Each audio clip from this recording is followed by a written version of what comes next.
So guys, gagawa tayo ng sapso. Yan. Kaya mga ingredients ko ulit guys. Yan, may shrimp, may konting chicken, bango at saka yan,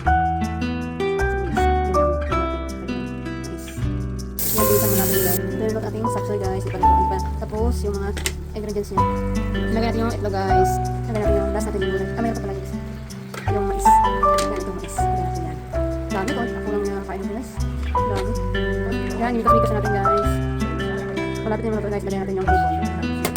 Ilagay natin yung pampalpo. Ano? Tawag yun. Ay, malahaan.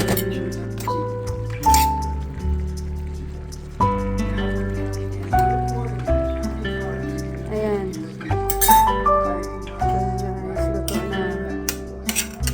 Bye guys. Thank you for watching guys. Bye bye.